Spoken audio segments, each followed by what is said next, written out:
What is up, everybody? Josh Tapp here again, and welcome back to the Lucky Titan. And today we're here with Samson Jagoras. Super excited to have this guy here. I mean, he has such an incredible backstory of how he got to where he is today, growing a company from $7 million to $100 million in revenue, taking, 30 employees to 600 employees. I mean, it's just crazy. He's done a lot in scaling companies, but then he's gone on to create a very successful investment company as well in the real estate space. So we're here to talk today with Samson about that and really how to take what the wealthy are doing, apply it in your life so you can actually scale and grow. So Samson, say what's up and then we'll hop in, man. What is going on, man? I am pumped to be here on the Lucky Titan. Thanks for having me. It's a long time coming.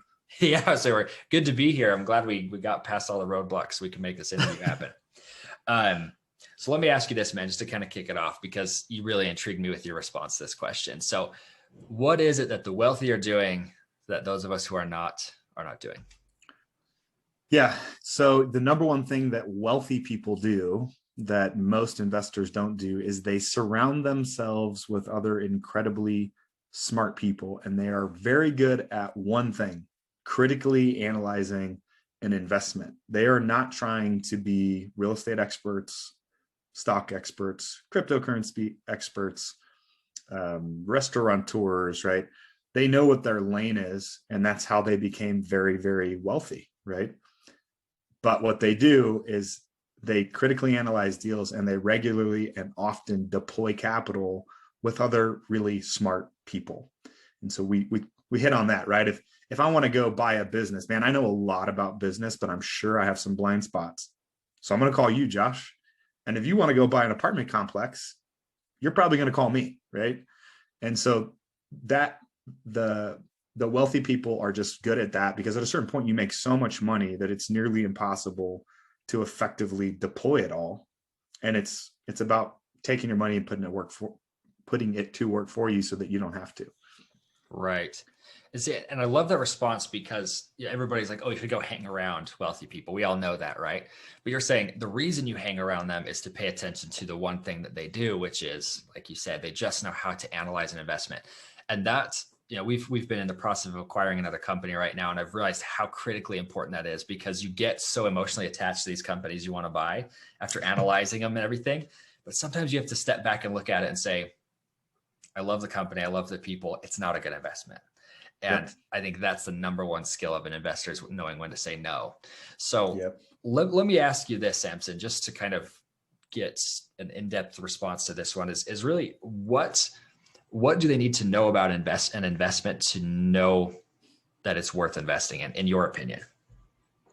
Yeah, I mean, we have a framework that we use, right? So who are the people that are ultimately involved? Obviously, if you're buying a business or you're investing with a sponsorship group in a real estate investment, you want to understand who the players are, who the sponsorship team is ultimately going to be. And then you want to own the details. At least in my world, in the world of real estate investing, is if there's a lot of times when I talk to people and I say, hey, why do you invest in that market? They can't tell me. They can't. Oh, well, the price is good and it's affordable to buy apartments or whatever. I'm like, well, that's not a good. Cheap and good aren't necessarily congruent. You know what I mean? So own the details. Why do you want to be in a market? Because it's really easy to get confirmation biased and over convince yourself that, like, hey, this is a good deal because of X, Y, and Z. Fall in love, get too in love with it. You know what I mean? And then it's really important to know what the exit plan is going to be, right? And then what the risk and returns are going to be ultimately in that deal. And so if you have that framework and you follow that over and over and over again, I can apply that to anything. I can apply that to a restaurant. I can apply that to a hotel or a club or, whatever it may be. And then obviously there's some key metrics that as you become a more passive investor who's deploying capital, that you need to be aware of, internal rate of return, understanding what cap rate is, understanding what equity multiples are, and understanding how that actually plays into the business plan and the strategy that they're going to deploy. There's a million ways to make $1 million. You got to find the right people, understand the strategy, and invest. And I love that. What a cool thought process. I hope people will pay attention to that. Maybe even go re-listen to that section so you can think about, is this the way that I think? Is this how I analyze a deal? So I want to ask you this, Samson, especially because this has become really your area of expertise, is identifying, in your specific case, multi-unit or multifamily complexes in order to buy them, gain big investments, get other people to back you in it, so that you can all grow. So can you walk me through a little bit of how you identify that with an apartment complex, especially? Yeah, so the market's a big key, right? So, I think over the last 10 years, you pretty much could have bought anything in real estate and been successful. But it ultimately comes down to, what's the population, right? So when you're buying large commercial multifamily, your customer, right, is tenants, right? And so you need to be in a population where there's enough tenants for you to have customers to serve, right? The second piece that you want to pay attention to is what's the population growth, right? What's the rate at which it's growing? Because if it's not growing, it's dying. So you're also going to look at the net migration. So it's pretty simple that if people are moving to somewhere, that they're moving there because there's jobs, and because they move there, there's going to be more jobs. And ultimately, real estate is a microeconomic type of environment. Just because one market's doing terrible doesn't mean another one's doing terrible. During 2008, when the residential housing market was melting down, Loveland, Fort Collins, where I'm at in Colorado, was the strongest market in the entire country, right? Well, how's that possible, right? So then it comes down to employment growth and income growth, because those are going to be the things that ultimately determine whether or not you're going to be able to maintain your tenant base and whether or not they're going to be able to afford the rent increases over time. Once you kind of have that unlock and you know why you want to be in the market, everything else is just underwriting, having an understanding of what new inventory is coming on the market, what your nearest competitor is doing in that submarket, what are the schools like, what is the household income like, and am I going to be able to drive the income in order to improve the value? Because what changes in commercial multifamily or just commercial real estate in general is everything's built on the back of cap rate, the capitalization rate in that market. It's not based off of price per square foot. So if I buy a property, I'm looking to be able to drive the rents and improve the operational efficiency, not necessarily just sit and hold it and might pray to God that the price of the stuff is going to go up, which it will. You can't print, $1.9 trillion and not expect inflation to happen, but the most money is made when you operate. It's not necessarily when you buy. Yes, buying a good deal is important, but when you operate the heck out of that deal and you get it to operate more efficiently, man, you can create value out of nowhere. We walked an apartment complex last weekend in Oklahoma City. It's 288 units. And the property was run by a group who used to acquire apartment complexes. They had started getting distracted because they were doing more development, and their in-house property management team was not managing the property well at all. And with about $250,000 worth of investment into what is probably going to be about a $15 million acquisition, we'll be able to drive about $2.5 million worth of value by improving the net operating income, by just better managing the property. And that's the special skill set of commercial multifamily and scale. And that's what we do, in order to make a ton of money, basically create money out of nowhere, right? One man's inefficiency is another man's delta. Yeah, I was saying, and I love the thought process around that, because you're not betting on the real estate being, you're not betting that, oh, it has to go up X amount of dollars in order for this to succeed. You're just saying, let's treat it like a business. Yep. And Operational efficiency. Right. My business brain goes wild with that, because it's like, oh, well, if you can just treat it like a business, and essentially it is. that's what you're buying. You're buying a business, and you're buying scale, and every little change, if I move the rent across 150 units, $75, and I divide that by the capitalization rate, that's how much value I created. Right. Love that. Well, and let me ask you this, because a lot of the people watching and listening to the show today are, they're the type of people who they've already got a successful business, but they've been told all along, like, stay in your lane, right? Just keep building your business, keep focusing on your business. What would you like, how would you help somebody like that to understand the value of investing in real estate? Because that's currently where I sit, right? I've always been told, just buy another business, keep growing business, because that's what you're good at, right? Right. I mean, it comes down to horizontal streams of income and diversification. We live in a capitalist society, so the government relies on us to do two things: create jobs and supply housing to the market. So when you do those two things, you receive the maximum benefits within the tax code.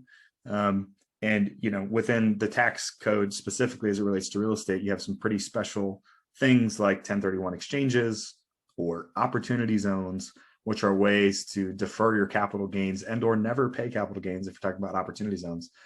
So it's a way to take all that great wealth and income that you're building and parlay it into something else. And what I know about a lot of founders and working with a lot of other entrepreneurs is they're crushing it, and all of a sudden they sell their business, they have a massive payday, and then they have 10 million bucks that's not actually producing any income. And if you don't deploy that into things that create income for you, that'll quickly dwindle away. Now, most people are thinking like, oh, when I have that day that I sell something, then I'll do it. But you can get invested passively into large commercial multifamily, be a limited partner, get mailbox money for as little as like $50,000 in an investment. And you do that 2-3 times a year, and you do that for 10 years.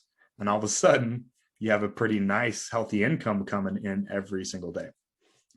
It also, what happens with these entrepreneurs is they get really successful in one business, they sell it, and then all of a sudden they think that means that, that because they made a ton of money in one industry, that implies that they'll be good in this other industry and they can just hop into it. That's not necessarily true either, right? You see it a lot with, I don't want to pick on doctors, but sometimes doctors are incredibly smart. They spend a ton of time going to school. They make great income. Then they think, well, I can just carry over that skill set into buying an apartment complex. Not necessarily, right? Horizontal streams of income to me are important because, when we were scaling up, I was a part of a marketing and technology company for 9 years. And there were a few times throughout that career when we had to adjust the pay. When you're on the executive leadership team and you're an equity holder, sometimes that means, you're going to have to starve for a little bit, right? So there were times when we were first starting up that company where my pay got cut pretty significantly, and it was really hard on my family. And so it was probably like 7 years ago, the very first time that happened to me. And when that happened, I said, never again. I'm never going to be in a position where one business can take me down financially. So I just started going horizontal, and 200 here, 300 there, 500 there, 5,000 here, 6,000 there. Now all of a sudden I have multiple streams of income from different real estate properties that I own. I also own a really sweet strength and conditioning facility, and that creates income for me as well. And then putting together deals is another way that I create income for myself as well. And then consulting and speaking and stuff like that. So yeah, it's just about going horizontal, not vertical, and protecting your wealth because you work damn hard for it. And one day something's going to change. You may say that I'm going to work till I'm 60. Sure. But you get married, you have kids, you have grandkids, something happens to your health. Are you putting yourself and your family in a position to be okay ultimately? Right. Yeah. And that's awesome. It's what I love about that too, is like you're saying, that's true diversification, right? Is you're not betting. I always get nervous about betting, especially in the business realm, on one industry. Like the guy who constantly buys Facebook ads companies, right? You're like, you're betting on a platform that could easily shut you down at any given time. Correct. Right. Anyways, that's why I heavily believe in that, is like diversify, but all within what you know. So I love that you've done that with multiple different businesses. So talk me through a little bit here, because you've got a course that you've started producing here for entrepreneurs, really, and helping them kind of work with this mentality and figure out how to make things very clear and straightforward for them. So can you walk us through what that is and what you're going to be doing there? Yeah. So people will generally go this route with real estate is they go, I want to own real estate. So they'll listen to the podcast, buy the books, go to the webinars, go to the courses and all that stuff. And then they realize, wow, I didn't realize I was going to have to start another business, which I don't have time for. I still feel like I don't have enough information or knowledge to actually execute at the highest level. And by myself, I feel like I don't have enough money to get the best deals. And so they hit this crossroads where they say, okay, I'll do real estate later. I'm just going to keep investing in traditional stuff. Or I want to become a passive investor. Well, once you decide to become a passive investor, there's still a whole other learning curve that you have to go through. What is cap rate? What is internal rate of return? How does it relate to this deal? What is a good IRR? And what are the things within the pro forma or the deal that would actually tweak that number, right? Like understanding all the levers that are being pulled and all the players that are a part of it is crucial to your confidence in executing in the deal. Now, you don't have to be the expert. You don't have to manage the asset, but the human condition, we are programmed when we are uncertain, we retreat, right? We do not do anything. So the whole point of this course is to just make you educated and sophisticated and give you a framework so that you can critically analyze any deal. Whether you invest with us or you invest in anything, this framework applies. And when you understand how multifamily works and actually some of the safety and security around it, it makes you feel really good. You got to know it in your bones to feel confident in deploying capital. So, the idea came on the back of just some of our investors, as well as some of my friends who are limited partners in deals, saying like, man, I spent months, 6, 7, 8 months talking to different sponsors and trying to figure out who I should place capital with.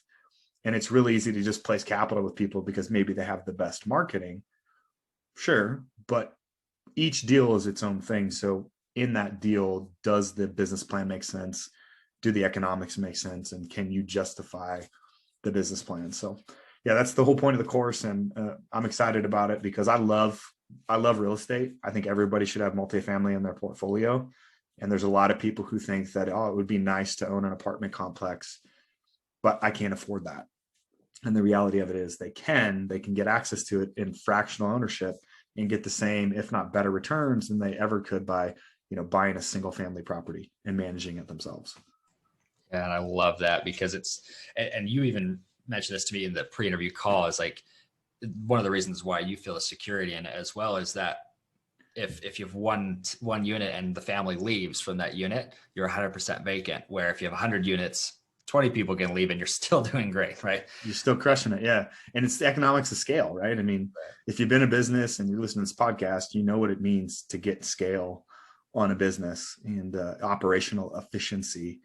And so you can really get that with more units because you can have on-site property management, on-site leasing staff, everything's in one place.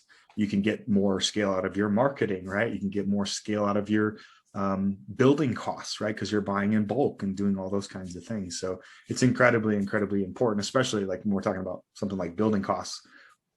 Lumber's up 240%, steel's up 300%, right? So scale in every way, shape, and form in order to make that property just pop. Love that. Well, so where can people gain access to that program as well? I was just kind of curious about that. Yeah, so it'd be at passiveinvesting.pro. I put together a masterclass as well as a couple other little nuggets that help you learn a little bit more about multifamily. And if you're interested from there, you can just go ahead and sign up and take the course. Love that. So make sure you go check that out, everybody. So it's passiveinvesting.pro. Make sure you go check that out. It's not .com, it's .pro for those of you who struggle with that. Or if you want to be a professional passive investor, right, just go to passiveinvesting.pro. Yeah, love it. So just to wrap this up, Samson, I just want to ask you one final question. So if you could leave one final parting piece of guidance for our audience, what would that be? Man, that's a heavy question. Always is. You know what? For me, I think at the end of the day, what we're all chasing is time. And every dollar that I make is future time earned.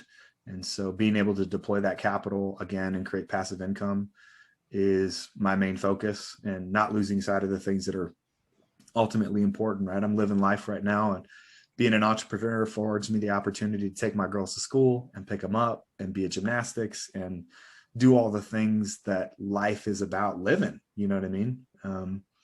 So yeah, invest your money wisely. Time is money, and don't wait to start doing that, because one day your business is not going to be there, and you got to have other ways to create more time freedom for yourself, which is time is money.